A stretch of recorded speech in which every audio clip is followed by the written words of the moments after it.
Answer number one is you've probably heard of what's called the blockchain trilemma, which is the idea that blockchains can provide two of three things at layer one, at like the core layer: security, decentralization, and scalability. And Ethereum goes very, very, very heavy on the security and the decentralization. And what gets traded off is the scalability. And this is inherent. So here's why.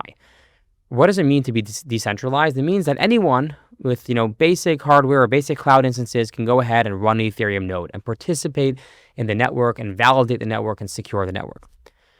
And that means is, this goes back to our point before, you have to basically make it easy for anyone to do. So the computer needs to stay at the speed of my laptop roughly, because you want to make sure that, everyone can keep up. Even people with just, a regular internet connection at home, with a regular cloud instance can keep up and validate Ethereum.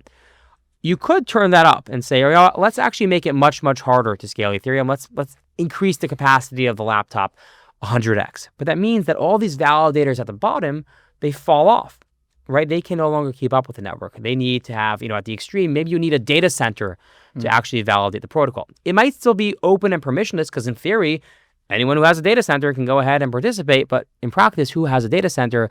And you get to de facto centralization. So not technically centralized because it's open, but there are only a few people that can actually participate in the protocol. So you see this trade-off between scalability, which is the ability to crank up the capacity, and decentralization. The higher you make the higher you make the capacity, the bandwidth, the throughput, the less people that can actually participate, and the decentralization goes away. So what Ethereum believes is, we don't want to compromise on security and decentralization.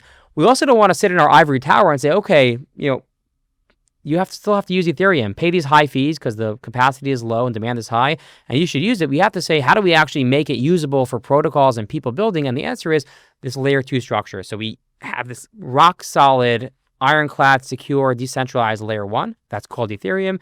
And then we have layer 2 protocols that can tap into that security, but can actually scale more on the second layer. They can scale more than Ethereum could. So that's like, the answer number one. And briefly, answer number two to your question is the innovation angle. So there are so many different chains on Ethereum today doing different things, right? We are, on Arbitrum chains, we support something called Arbitrum Stylus, which gives you the ability to write smart contracts in traditional programming languages like Rust and C and C++.